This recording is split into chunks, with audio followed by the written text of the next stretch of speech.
오늘의 그 본문 읽은 이야기는 우리가 그냥 흔히 알듯이 부자 청년의 이야기라고 합니다. 오늘 이 부자 청년의 이야기를 통해서 우리의 삶을 좀 돌아보기를 원하고, 또 그것을 통해서 주님께서 우리에게 무엇인가를 말씀하고 계신들을 좀 이해해보는 그런 시간을 갖도록 하겠는데요. 첫 번째, 여러분 한번 생각해 봐야 되는 게 하나 있는데, 여러분들은 인생이 무엇이라고 생각하십니까? 인생. 뭐 인생은 나그네 길입니까? 3부 예배는 이걸 쓸 수 없을 것 같지만 최희준 선생님의 무슨 하숙생이라는 그 한 구절이, 인생은 나그네 길, 어디서 왔다가 어디로 가는가. 결국은 이 노래를 통해서도 우리가 알 수 있는 건 좀 예측하기가 어렵다라는 것이죠.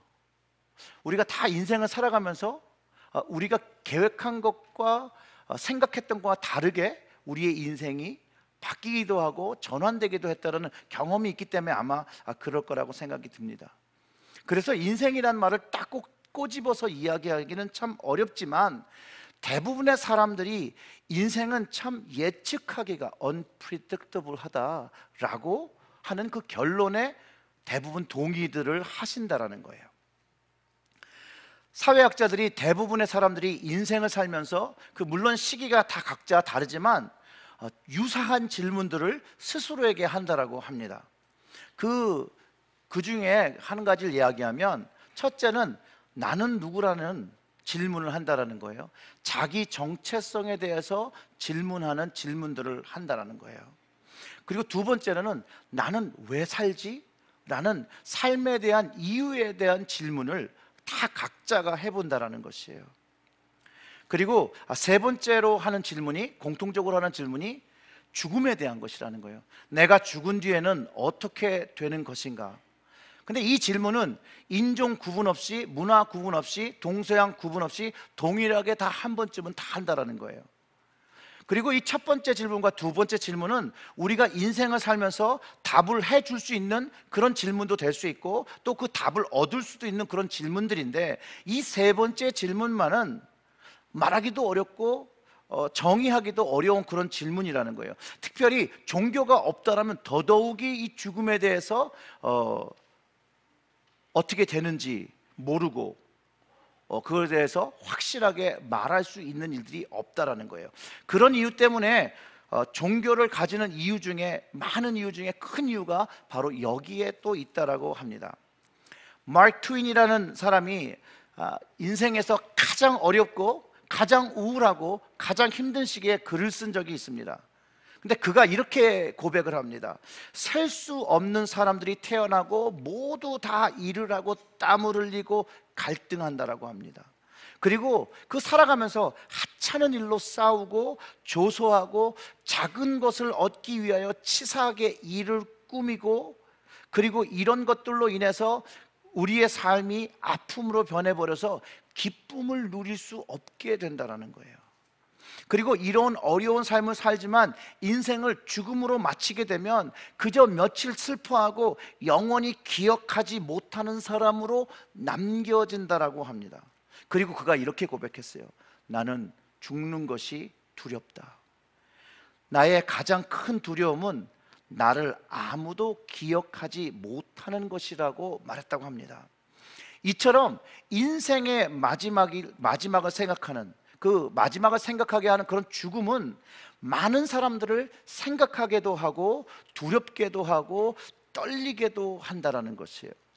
제가 확신하는 것 중에 하나는, 모든 사람들이 적어도 한 번쯤 자신의 죽음에 대해서 생각해 본다고 저는 확신합니다. 그때 우리는 이렇게 생각하죠. 도대체 죽음이 뭘까? 이게 어떤 의미일까? 언제 죽게 될 것인가? 그러면 어떤 기분인가? 그러면 그 다음은 무엇인가? 여러분 혹시 죽음을 통해서, 죽음이라는 문제 때문에 혹시 두려워하거나 무서워하신 적은 없으십니까? 그리고 만약 제가 여러분에게 몇 년 정도 더 살고 싶은지를 만약 물어본다면 대부분의 사람들은 이렇게 대답하신다는 거예요. 살 수 있는 만큼 오래 살고 싶다고 말씀하신다는 거예요. 그 이유는 뭐냐면 우리는 생명에 대한 갈급함, 갈증이 있다라는 거예요. 모든 사람들은 생명에 대한 갈증을 가지고 살아갑니다. 사람의 나이가 80이고 또 90일지라도 대부분의 사람들은 오래 살기를 원해요. 이게 어쩌면 사람들의 가장 큰 꿈일지도 몰라요.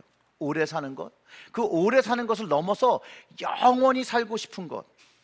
그렇기 때문에 우리들의 역사를 통해서 볼 때 많은 왕들과 많은 부자들, 영원히 살고 싶어서 이 불로장생의 비밀을 알고 싶어서 많은 노력들을 했다라는 것이에요.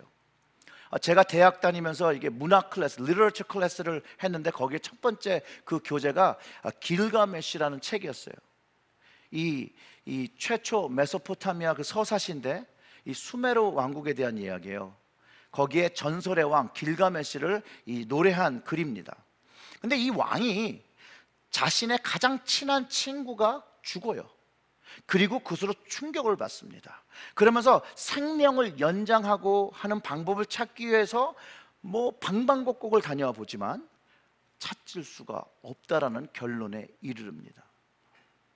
진시 황제도 중국 천하를 통일한 후에 불로장생을 위해서 불로초를 구하기 위하여 신하를 보내고 찾아보지만 결국 구하지 못하죠. 모든 사람들이 오래 살고 싶고 하고 그것을 넘어서 죽고 싶지 않아 하는 영원한 것들을 열망하고 있다는 거예요. 그 열망에도 불구하고 한 사람도 예외 없이 다 죽음에 이뤘다라고 우리는 알고 있습니다. 오늘 복음서에 이 부자 청년 생명의 갈증을 느끼며 예수님께로 찾아옵니다. 그 마가복음 10장 17절의 말씀이 이렇게 얘기하죠. 예수께서 길에 나가실 때 한 사람이 달려와서 꿇어 앉아 묻자오되 선한 선생님이여 내가 무엇을 하여야 영생을 얻으리까? 이 청년이요 예수님께로 달려왔어요. 꿇어서 그것도 무엇을 해야 영생을 얻으리까 하고 질문을 했다는 거예요. 우리는 이 시점에서 이 청년이, 이 부자가 얼마나 큰 부자인지 얼마나 젊은지도 알지 못합니다. 다만 우리의 본문을 통해서 알 수 있는 건 22절에 기록되었던 것처럼 그가 재물이 많음으로 라는 말로 인해서 그가 부자인 것, 그것을 추측하죠. 다른 복음서를 통해서 이 사람이 어떤 사람인가를 알아보려면 누가복음 18장 18절의 말씀은 그를 어떤 관원이라고 묘사하고 있습니다. 이것을 볼 때 그는요 재물도 많았고 사회적으로도 유대 사회와 로마 통치 아래서 성공한 지위와 권력이 있었다는 것을 우리가 추측해 볼 수 있다는 거예요. 부자였어요. 세상적으로 성공한 사람이었어요. 재물도 있고 권력이 있는 사람이 뭐가 아쉬워서 예수님께 찾아왔냐는 것이죠. 그리고 그가 예수님께 찾아온 그 모습도 뭔가 그에게 갈급한 모습을 잘 묘사하고 있다는 거예요. 한 사람이 달려와서 꿇어 앉아 묻자오되, 걸어왔을 수도 있는데 달려왔다라고 기록하고 있고요.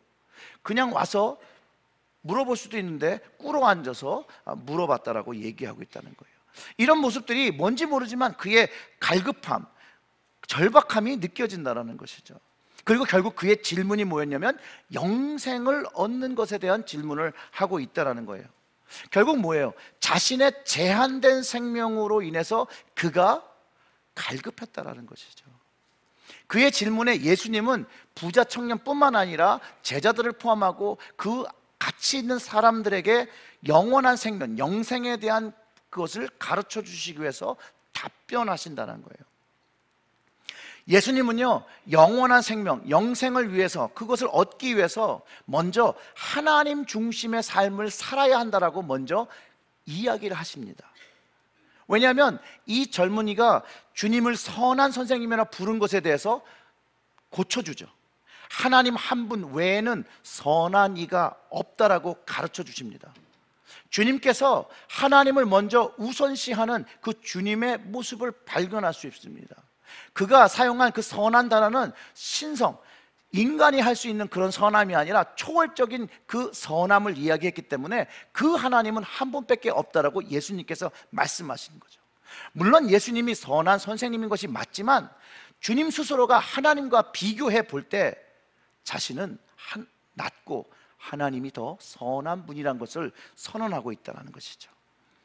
주님의 삶 속에서도 하나님이 먼저 되어야 하는 하나님 중심의 삶을 가르쳐 주시고 바로 영원한 생명을 누리는 사람들이 하며 살아야 되는 것임을 가르쳐 주고 있다는 것이에요. 즉 하나님의 중심의 삶, 그 하나님의 중심의 삶은 하나님께 우선순위를 두고 하나님의 법을 순종하며 사는 것을 말하고 있습니다. 하나님의 계명, 그분의 뜻과 그분의 생각을 따라 사는 것을 의미하고 있습니다.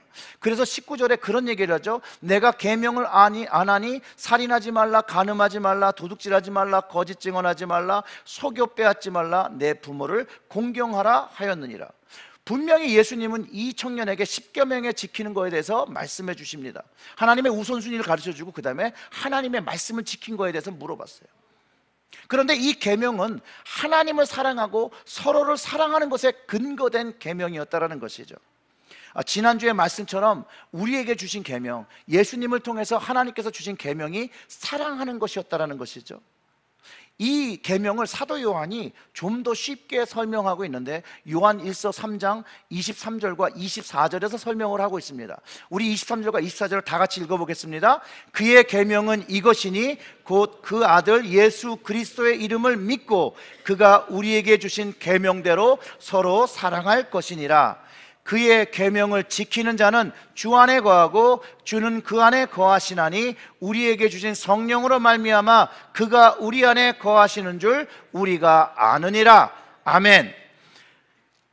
하나님의 아들을 믿을 때 이 영원한 생명을 누리는 것을 깨닫게 된다는 것이죠. 이 계명이 그의 아들 예수 그리스도의 이름을 믿는다라는 것이에요. 예수를 믿는 것으로 하나님의 자녀되는 권세를 누리게 하셨고 그 독생자를 주신 이유가 저를 믿는 자마다 멸망치 않고 영생을 얻게 하려 하심이라고 성경이 기록하고 있다는 것이에요. 우리는 이 성경을 하나님의 말씀, 하나님의 뜻, 하나님의 생각, 하나님의 계시라고 표현하고 있다는 거예요. 이 동일한 성경이 이 쓰여진 이유가 우리에게 이 영생이 있음을 알게 하려 한다는 거예요. 요한일서 5장 13절의 말씀에 이렇게 기록되어 있습니다. 다 같이 읽어볼게요. 내가 하나님의 아들의 이름을 믿는 너희에게 이것을 쓰는 것은 너희로 하여금 너희에게 영생이 있음을 알게 하려 함이라. 아멘. 뭘 알게 해요? 영생이요, 영생. 하나님 중심을 사는 삶, 그 하나님 아버지가 보내신 독생자의 이름을 믿는 사람이고 그 믿는 사람에게 하나님은 영생을 허락하셨다는 거예요. 우리들은 하나님께서 보내신 그 예수님을 믿으며 하나님 중심의 삶을 사는 영생을 누리는 하나님의 자녀들이라는 거예요. 여러분 이게 믿어지십니까? 그리고 이것이 주님께서 우리에게 가르쳐 주신 좋은 소식, 굿뉴스라는 그 영생의 복음이라는 것이에요. 영생의 복음. 그렇기 때문에 예수님을 구주로 고백하는 우리들은요, 불로초를 찾으러 다닐 필요가 없어요. 장수하기 위해서 좋은 거를 그렇게 먹을 필요가 없어요. 무엇을 먹고 바른다고 해서 영생을 얻는 것이 아니라는 거예요. 하나님께서 보내신 그 아들의 이름을 믿는 것과 그 아는 것이라고 성경은 가르쳐주고 있다는 거예요. 요한복음 17장 3절에는요 이렇게 기록하고 있습니다. 우리 같이 읽어보겠습니다. 영생은 곧 유일하신 참 하나님과 그가 보내신 예수 그리스도를 뭐요? 아는 거. 그 하나님을, 참 하나님을 알고 그 예수님을 알면 영생을 안다라는 거예요. 그렇다면 우리의 삶을 돌아봐야죠. 우리는 정말로 예수님을 믿는 삶을 살고 있습니까? 예수님을 믿고 산다면 그게 어떤 삶이어야 되죠? 예수님의 삶 속에서 우리가 힌트를 찾을 수 있잖아요. 예수님께서는 하나님 중심되는 삶을 사셨으니 우리도 주님을 닮아서 첫째로 하나님 말씀이 우선되어지는 삶을 살아야 되고, 둘째로는 예수님의 말씀이 우선되는 삶을 살아야 되고, 셋째로 성령님의 말씀이 우선되는 삶을 살아야 한다는 것을 우리가 이해할 수 있다는 거예요. 이 모두가 합쳐진 하나님 중심의 삶을 살아질 때 그 나머지가 채워진다라고 예수님께서 그 나라와 그의 의를 먼저 구하라, 그리하면 더 하실 것이라고 가르쳐 주셨다라는 것이에요.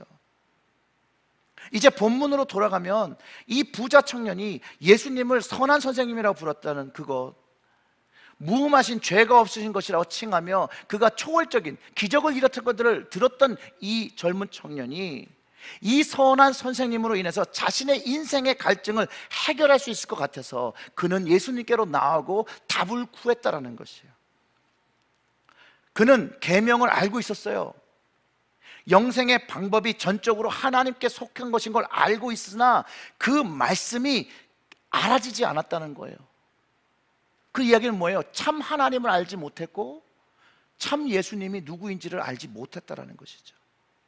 그의 삶 속에 하나님을, 구원자 되신 하나님에 대한 신뢰가 녹아져 있지 않고 그저 율법에 묶여 행동의 양식을 쫓아 살아왔던 것을 우리는 이해할 수 있다라는 것이에요. 그래서 그가 어렸을 때부터 계명을 지켰다라고 하는 것이죠.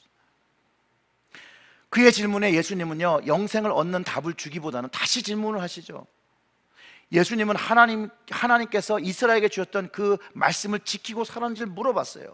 그래서 20절에 그가 여짜오되 선생이여 이것은 내가 어려서부터 다 지키었나이다. 그리고 주님께서요, 이 부자 청년을 보면서 그 말을 듣고 그를 사랑하셨다라고 합니다. 분명히 그는 진실을 말하고 마음으로 계명을 어려서부터 지켜온 것이 확실하다는 것이에요. 하나님의 법을 지키는 순종의 아들이었어요.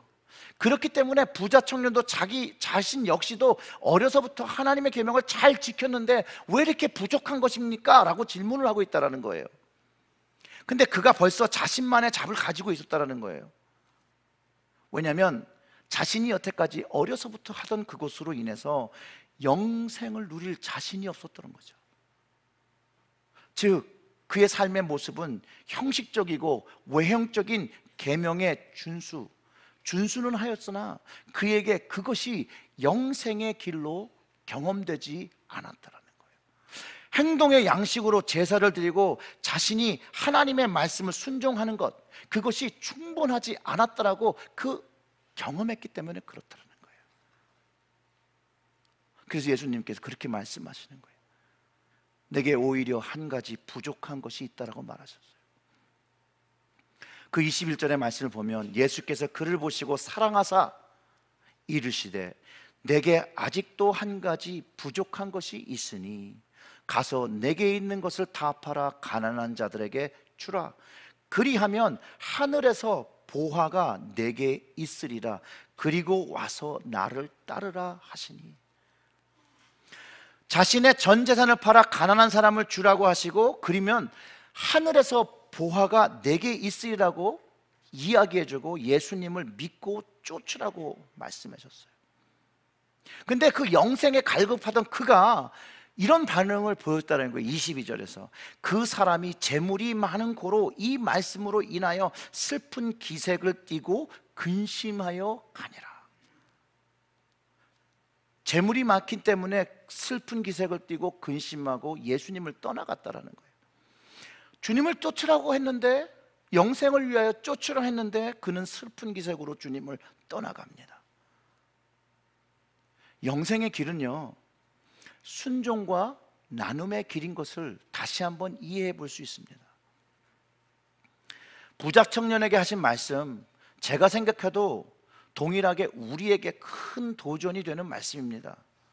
모든 것을 팔아 가난한 사람에게 나누어 주고 예수님을 쫓으라는 이 말씀, 우리에게도 어렵지요. 부자에게만 어려웠을까요?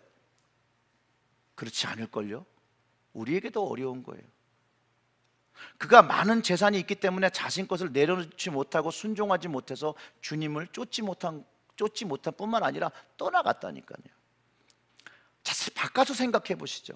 그러면 베드로나 다른 제자들은 재산이 없어서 주님을 쫓기 쉬웠을까요? 여러분, 그들은 가난해서 주님을 쫓기 쉬웠을까요? 여전히 다른 제자들도 그들의 삶이 가난했고 어부였지만 삶의 전부를 내어놓고 예수님을 쫓았던 순종의 사람들이었다는 것을 우리는 기억해야 한다는 거예요. 여러분, 적은 것은 내려놓기가 쉽고 많은 것은 어렵습니까? 아니죠. 모든 사람은 자신들이 갖고 있는 것, 내 것이라고 생각하는 걸 내려놓기가 어렵다는 거예요. 내가 중요하게 생각하는 것을 내려놓기가 어렵다는 것이에요.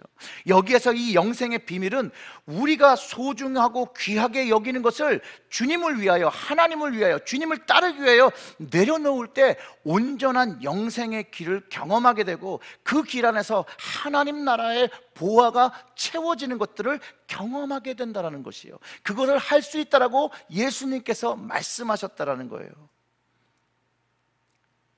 먼저 그 나라와 그의 의를 구하라. 그리하면 더하시리라. 똑같은 동일한 말씀이죠. 강주민 목사님은요, 예수님의 생애를 이렇게 이야기합니다. 예수님의 생애는 나눔의 생애였고 주님의 진리도 지혜도 사랑도 나누어 주셨다라고 말합니다. 그리고 이 강 목사님이 이해하시는 나눔을 이렇게 설명합니다. 마음의 여유, 내면의 충만을 누리는 자만이 나눔을 실천할 수 있습니다. 나눔은 물질의 과다의 문제가 아니라 성품의 문제입니다. 나눔은 사랑할 때 가능합니다. 사랑하는 대상에게는 항상 나눌 것이 있습니다. 주고 또 주고 줄 것이 남는 연인들의 마음처럼 더 주지 못해 안달하는 마음이 사랑하는 마음입니다. 나눔은 생명의 원리입니다. 나눔은 희생으로 시작되지만 풍성한 열매 맺습니다. 기쁨은 나눌 때 그 기쁨이 배가 되고, 슬픔은 그 슬픔을 나눌 때 슬픔이 절감됩니다. 깊은 샘물에서 그 물을 퍼내면 퍼낼수록 맑은 물이 올라오듯이 우리의 삶은 나눔으로 인해서 더욱더 풍성해짐을 말합니다.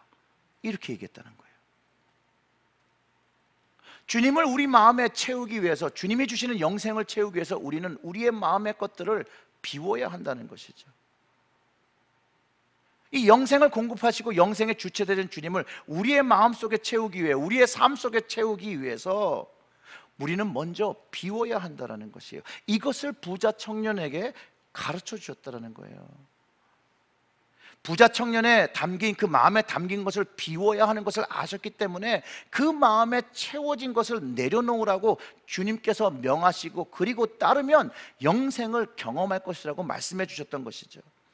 그런데 오늘의 이야기에서는 부자 청년이 자신 마음속에 그 소유를 내려놓지 못하고 나누지 못하고 재물로 채워진 마음을 비우지 못하기 때문에 슬프며 근심하며 돌아가게 됐다는 거예요. 그런데 여러분, 오해하지 마십시오. 분명히 예수님은 이 부자 청년을 사랑하셨다고 합니다. 주님은 이 부자 청년을 아끼셨어요. 그래서 이 청년이 주님을 따르는 제자가 되기를 원하셨다는 거예요. 부자 청년은 영생을 원했지만 자신의 가진 것이 많기 때문에 영생의 주체 되신 그 주님을 쫓지 못했다는 거예요. 결국 그의 마음의 문제, 우선순위의 문제, 주님을 따라가는데 중요한 역할을 하고 있었음을 우리는 알 수 있다는 것이죠. 우리의 마음의 문제를 우리도 돌아봐야 한다는 것이에요. 우리의 삶의 우선순위의 문제를 우리가 돌아봐야 한다는 것이에요. 혹시 우리도 주님 앞에 내려놓지 못하고 주님을 채우지 못하는 것들이 있는지, 그래서 주님을 온전히 쫓지 못하고 있지는 않은지를, 우리의 모습을 늘 날마다 돌아보아야 한다는 것이에요.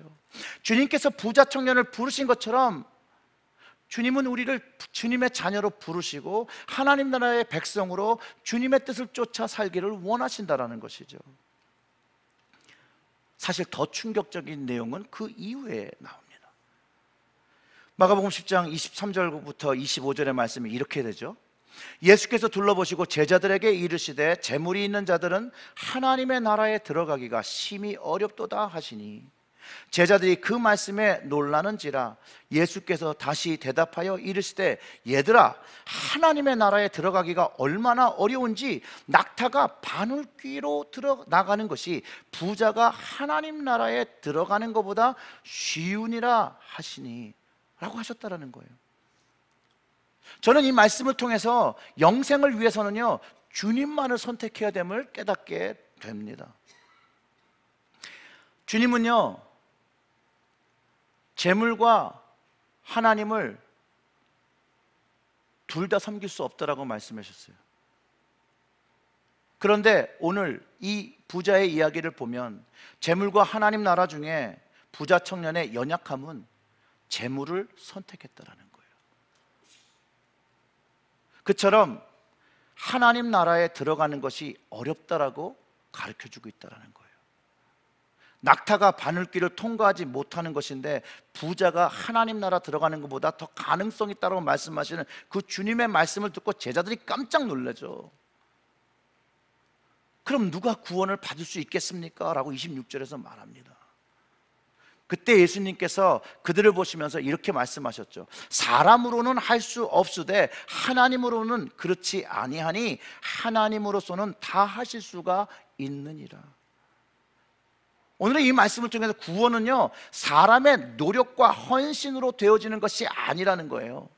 하나님의 은혜로 되어짐을 우린 다시 한번 여기서 깨달을 수 있다는 것이에요. 그리고 그 하나님의 구원을 경험하는 사람들이 주님을 위하여, 복음을 위하여 자기 것을 희생한 사람은 영생을 반드시 누리게 된다라고 예수님께서 확증해 주시고 계시다는 거예요. 그래서 베드로가 28절에서 이렇게 얘기합니다. 베드로가 여짜와 이르되 보소서 우리가 모든 것을 버리고 주를 따랐나이다. 예수님의 말씀을 알아들은 거죠. 베드로가 예수님의 말씀을 알아들은 거예요. 그래서 바로 고백을 한 거예요. 그때 예수님께서 다시 이렇게 얘기하신 거죠. 이르되 내가 진실로 너에게 이르노니 나와 복음을 위하여 집이나 형제나 자매나 어머니나 아버지나 자식이나 전토를 벌인 자는 현세에 있어 집과 형제와 자매와 어머니와 자식과 전토를 100배나 받되 박해를 겸하여 받고 내세에 영생을 받지 못할 자가 없느니라. 다 받는다는 얘기죠. 그러나 먼저 된 자가 나중되고 나중된 자로서 먼저 될 자가 많으니라.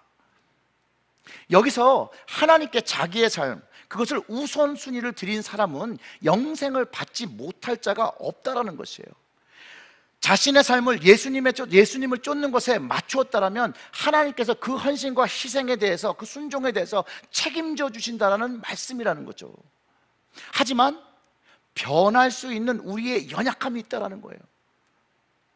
늘 하나님께 우선순위를 드리는 그 선택을 해야 되는 것, 그것을 가르쳐 주시고 계시다는 거예요.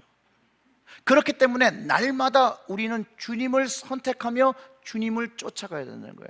날마다 하나님을 선택하며 하나님을 쫓아 살아야 한다는 것이에요.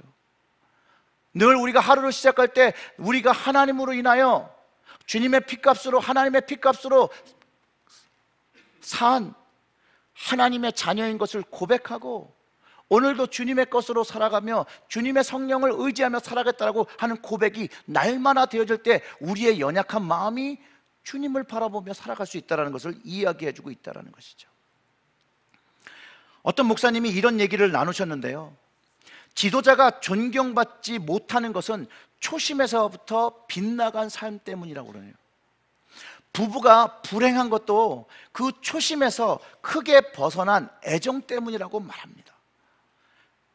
A.W. 토저라는 목사님은요, 하나님을 만나는 것, 하나님을 사랑하는 것을 삶의 최우선으로 생각하라고, 이것이 그리스도인의 행복한 인생이라고, 하나님을 만나지 않고는 못 견디는 사람, 하나님을 향한 사랑이 용암처럼 치솟는 열정의 사람은 행복하다라고 말해 주었습니다.